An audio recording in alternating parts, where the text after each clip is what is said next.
네, 안녕하십니까. 보험증권 담당하는 양영준입니다. 저는 이제 내년 전망의 주제를 전체적인 불확실성 완화 그리고 종목별 차별화가 두드러질 것으로 예상하는 것으로 잡았습니다.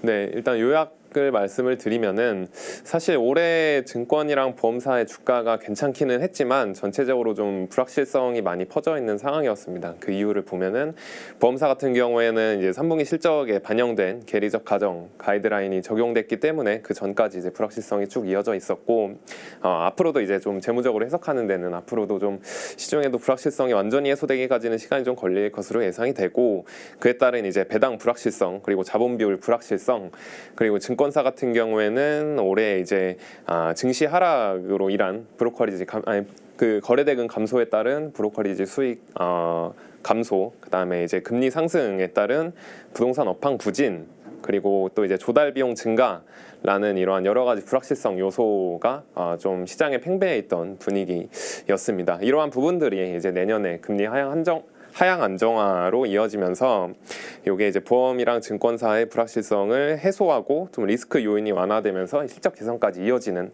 것으로 좀 예상을 하고 있습니다. 이러한 구간에서 이제 종목별 특징에 따라서 주가는 좀 차별화된 양상을 보일 것으로 전망을 하고 있는데 다음 내용 보시겠습니다. 그래서 일단은 올해 이제 연간의 주가 수익률을 보면은 보험업종과 증권업종 모두 코스피 수익률을 상회하는 모습을 보였습니다. 간략하게 그 이유를 말씀을 드리면은 보험사 같은 경우에는 올해 IFRS 17 도입으로 인해서 이익이 크게 증가하고 이에 따른 이제 배당 기대감 그리고 시중 금리가 급격히 상승하면서 보험사에 대한 방어주 역할과 또 이제 수혜주에 대한 그 생각으로 보험사에 대한 선호도가 높았고 증권주의 경우에는 작년 말에 이제 금리가 급격히 상승하면서 연초에 보시면은 상당히 주가가 좀 하락해 있는 상황이었는데 그에 대한 불확실성이 점차 해소되고 또 저평가된 밸류에이션 매력이 부각되면서 증권 업종의 주가도 좀 코스피 수익률을 상회하는 모습을 보였습니다. 자, 이제 내년을 전망을 해보면 내년에 이제 하나증권에서는 금리 전망을 10년물과 3년물 모두 이제 떨어지는 것으로 전망을 하고 있는데요. 내년에 이제 기준금리는 25bp씩 2번 인하하고 시중금리는 단기물 중심으로 이제 점진적인 하락을 보일 것으로 전망을 하고 있습니다. 그렇게 되면은 이에 따른 영향을 살펴보면 보험업종 같은 경우에는 일단 높은 금리 수준이 유지되면서 보유 이원의 상승과 투자익 증가 추세가 이어질 것으로 예상이 되고 증권업종 같은 경우에는 금리 상승에 대한 부정적인 영향이 어느 정도 완화되면서 브로커리지 손익 증가도 기대할 수 있는 모습을 보이고 있습니다.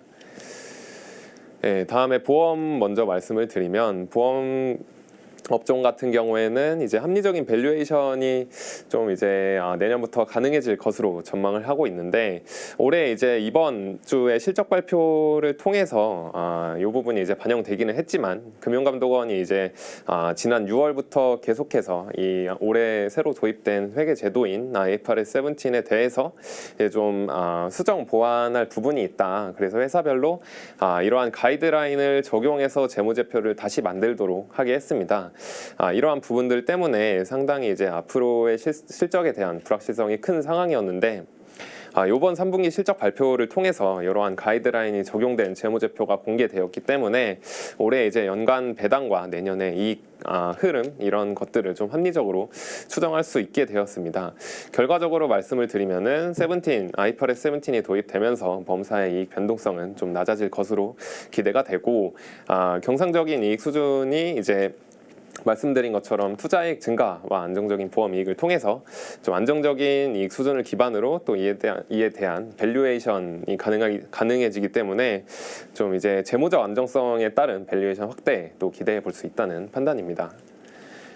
네, 다음으로 이제 뭐 세부적으로 보면은 보험사 간 이제 CSM 확보 경쟁은 더욱 좀 치열해질 것으로 보이는데 요 이제 CSM이라는 거는 보험사의 예상 미래 수익을 현가화해서 재무제표에 반영된 계정이라고 보시면 되는데 그래서 이제 CSM이 높은 보험사가 좋다라고 미래 이익이 많을 거다라고 예상을 할 수가 있습니다.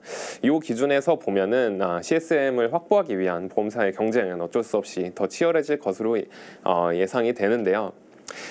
이 CSM을 확보하려고 다들 노력할 텐데 그 중에서 어떤 회사들이 CSM 창출력이 가장 높을 것이냐가 내년 보험사들의 경쟁력을 가리는데 가장 좀 중요한 키포인트로 작용을 할 수가 있을 것 같습니다. 결론적으로 말씀드리면은 신계약 CSM 확보하는 것이 중요한데 이 CSM 창출 능력을 판가름하는 주요 지표는 이제 보험 상품의 포트폴리오와 수익성 그리고 이제 판매 채널에서의 GA 의존도라고 꼽아볼 수 있을 것 같습니다. 네, 이제 그래서 CSM 창출 능력을 회사마다 비교를 해보면 첫 번째로 이제 보험 상품 포트폴리오 쪽에서 죄송합니다. 보험 상품 같은 경우에는 크게 이제 저축성 보험 그리고 보장성 보험으로 구분을 할 수가 있는데 저축성 보험의 특성은 이제 보험 계약자로부터 받은 보험료들을 나중에 만기 이후에 환급해야 된다는 그러한 특징을 갖고 있기 때문에 상대적으로 저축성 보험보다 보장성 보험이 더 보험사에 이득이 되는 구조이고 신계약 CSM을 더 많이 창출을 할 수 있게 됩니다. 결과적으로는 이러한 보장성 보험을 많이 판매하는 회사들이 결국 신계약 CSM의 창출력이 더 좋을 것으로 예상이 되고 있고 밑에 그래프를 보시면은 이제 보장성 보험과 저축성 보험의 비중과 규모 등이 나타나고 있는데 상대적으로 이제 삼성생명이랑 삼성화재 같은 경우에는 이제 대규모 설계사를 보유하고 있는 것을 바탕으로 이렇게 보장성 보험에 대한 판매를 많이 하고 있기 때문에 좀 긍정적인 흐름이 예상되고 있습니다. 앞으로도 이제 신계약 CSM 확보를 위해서는 보장성 보험의 판매 비중을 늘리는 것이 중요하기 때문에 이 부분을 좀 앞으로 좀 주의 깊게 지켜보시는 것이 좋을 것 같습니다. 네, 다음으로 CSM 창출 능력에서는 이제 보험 상품의 수익성도 상당히 중요합니다. 아까 이제 CSM이라는 계정이 보험사의 미래 이익을 현가화해서 담아놓은 계정이다라고 말씀을 드렸는데, 그래서 이제 CSM 배수, 그러니까 CSM 창출력은 미래 현금 흐름이 얼마나 좋냐에 따라서 달라지게 됩니다. 그래서 두 번째 줄에 보시다시피 주요 변동 요인으로는 이제 보험 상품의 만기, 그리고 할인율, 그리고 손해율, 유지율, 사업비율 등이 앞으로의 현금 흐름 추정에 영향을 미치기 때문에 이에 따라서 CSM 수익성도 달라지게 된다. 이렇게 보시면 될 것 같은데요. 결과적으로는 CSM 배수가 높아야 신계약을 똑같이 팔아도 더 많은 CSM을 확보할 수 있기 때문에 이를 비교해서 좀 보험사별로 살펴보는 것이 좀 중요할 것 같습니다. 그래서 보면은 사실 생명보험사 같은 경우에는 좀 과거에는 보험 상품을 팔아도 수익성이 좋지 않다라는 의견이 많았는데 따지고 보면은 이제 생명보험사 같은 경우에도 보장성 보험의 신계약 CSM 배수나 전체 신계약 CSM 배수를 보더라도 거의 손해보험사에 근접한 수준으로 올라왔기 때문에 이러한 부분을 살펴보면 그동안 저평가되었던 생명보험사들의 그 밸류에이션 매력도가 좀 높아지는 구간이라고도 생각을 할 수 있을 것 같습니다. 네, 다음으로 세 번째 CSM 창출 능력을 비교하는 기준을 말씀드리면은 세 번째는 이제 보험 상품 판매 채널인데 일반적으로 저희가 보험 계약을 할 때 주로 이제 설계사를 통해서 계약을 하게 됩니다. 근데 이제 설계사 대면 채널로 보험 계약을 가입하게 되는데 대면 채널은 크게 이제 회사의 전속 설계사와 GA 보험 대리점의 설계사로 구분이 됩니다. 쉽게 말씀을 드리면은 전속 설계사 같은 경우에는 직판이라고 이해하시면 될 것 같고 GA 채널 같은 경우에는 유통 채널을 한번 거쳐서 보험 상품을 판매한다고 생각을 하시면 될 것 같습니다.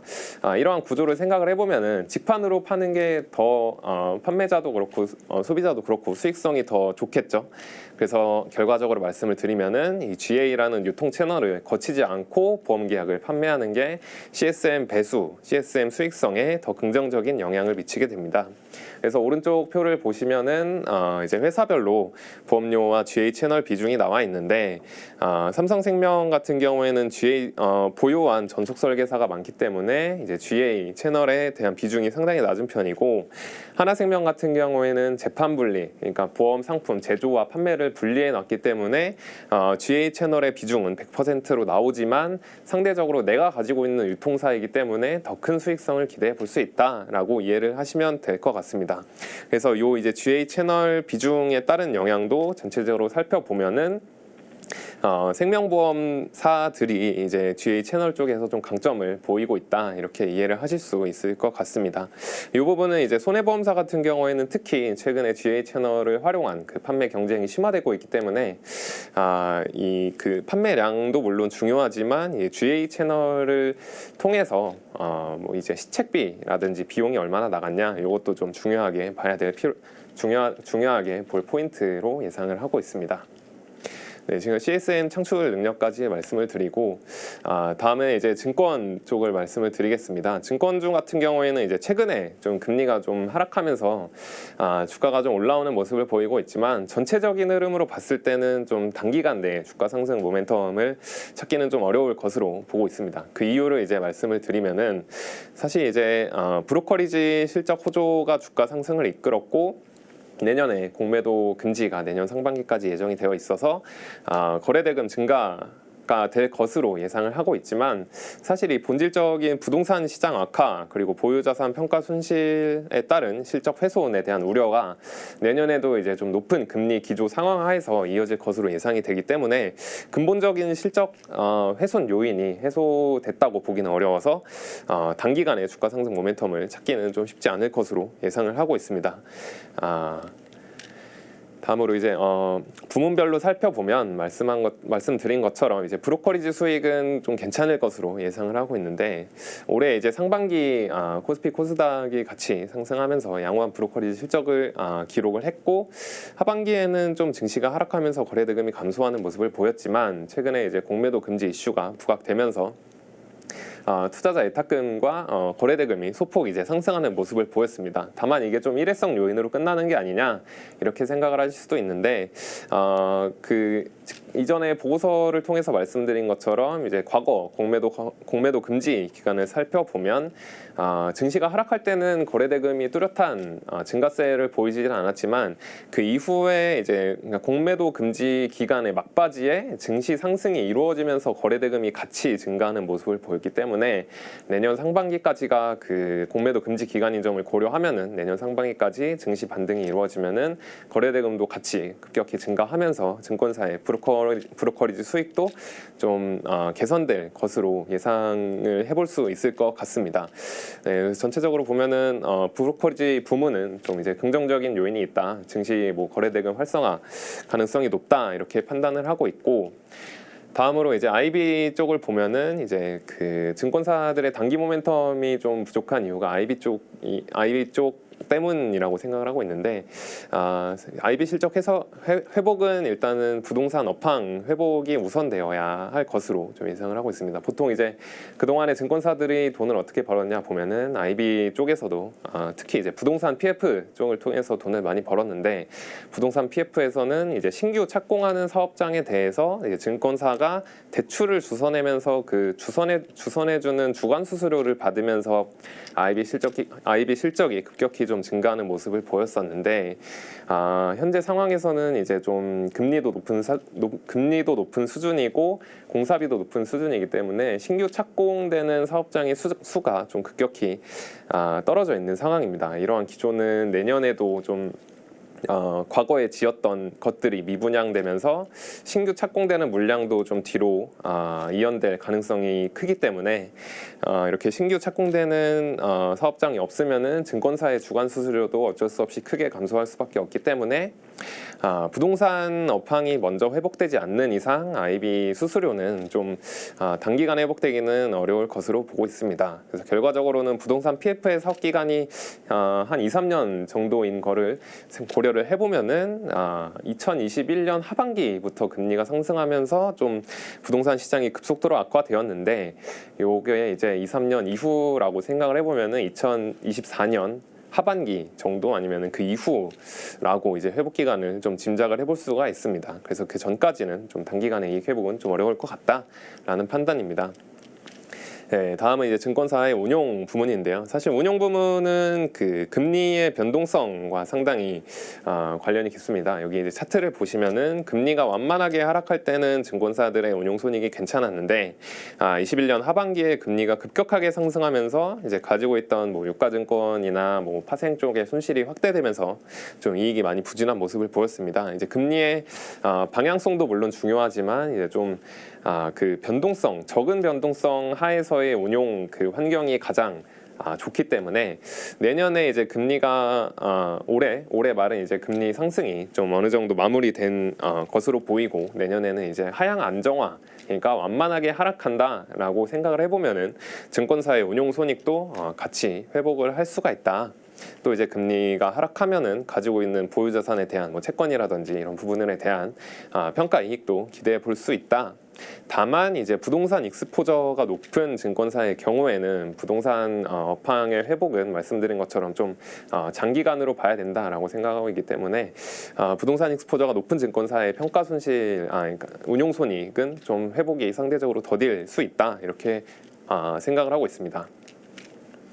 네, 다음은 이제 탑픽인데요. 아까 말씀드린 것처럼 그 CSM 창출력 측면에서 뭐 상품의 수익성 그리고 뭐 상품 물량 수익성 그리고 판매 채널 부분에서 이제 생명보험사가 그동안의 저평가 요인으로 지적되었던 2차형 마진, 과거 저금리 기조에 팔았던 고금리 기조에 팔았던 보험 계약들이 그 역마진 손실로 찍히는 부분이 올해 이제 IFRS 17 도입으로 해소가 되었고 말씀드린 것처럼 대규모 전속 설계사를 통해 신계약 CSM 규모가 또 크면서 수익성도 양호할 것으로 예상이 되고 있기 때문에 생명보험사에 대해서도 좀 관심을 가질 필요가 있다 이렇게 생각을 하고 있고 특히 이제 삼성생명 같은 경우에는 올해 이제 고금리 상황에서 채권 교체 매매도 이루어지면서 보유 의원도 높인 상황이고 탄탄한 자본력을 가지고 있어서 중요한 배당의 중요한 이제 자본 비율이나 이러한 건전성 부분에서도 업계 내에서 최고 수준을 유지하고 있기 때문에 삼성생명의 실적 흐름이나 아니면 배당에 대한 부분에서도 내년이나 내후년에도 이제 좋은 흐름을 좀 이어갈 수 있을 것으로 예상을 하고 있습니다. 네, 다음으로 이제 증권사 중에서 탑픽은 키움증권인데요. 키움증권 같은 경우에는 최근에 이제 영풍제지 한가 사태로 인해서 주가가 좀 많이 하락했었는데 사실 그거를 일회성 요인으로 생각을 하고 본다면 펀더멘탈 자체는 증권업종 내에서 상당히 좀 탄탄하다고 생각을 할 수 있습니다. 말씀드린 것처럼 이제 내년을 전망했을 때 브로커리지 이익은 좀 괜찮을 것 같고 나머지 IB 쪽은 안 좋을 것 같다라고 생각을 하면은 당연히 이제 브로커리지 점유율이 높은 키움증권이 가장 큰 수혜를 받을 수 있을 것이다 라고 생각을 해볼 수가 있고 또 이제 공매도 금지로 인해서 개인 투자자들의 증시 유입이 이제 상당히 빠르게 이루어지고 있다는 점을 감안하면은 개인 투자자들의 점유율이 높은 영옥문 키움증권이 가장 수혜를 볼 가능성이 높다 이렇게 판단을 하고 있습니다. 그리고 이제 타사 대비 낮은 부동산 익스포저로 인해서 부동산 경기 부진에 따른 이익 훼손 가능성도 낮다라고 보고 있고 최근에 이제 향후 3개년간 별도 순이익의 30% 이상을 주주환원 배당이나 자사주 소각 등으로 주주환원으로 사용하겠다라는 계획을 발표한 점도 주가에 좀 긍정적인 영향을 미칠 것으로 생각을 하고 있습니다. 오른쪽 차트를 보시면은 원래 키움증권이 이제 주주환원에 그렇게 적극적인 증권사는 아니었는데 요번 이제 주주환원 정책 발표가 좀 주가에 그동안은 펀더멘털의 주가 수준이었다면 거기에 이제 주주환원까지 더해지는 주가 수준을 기대해 볼 수 있다라는 판단입니다. 그래서 탑픽까지 말씀드리고 발표는 여기까지 마치도록 하겠습니다. 감사합니다.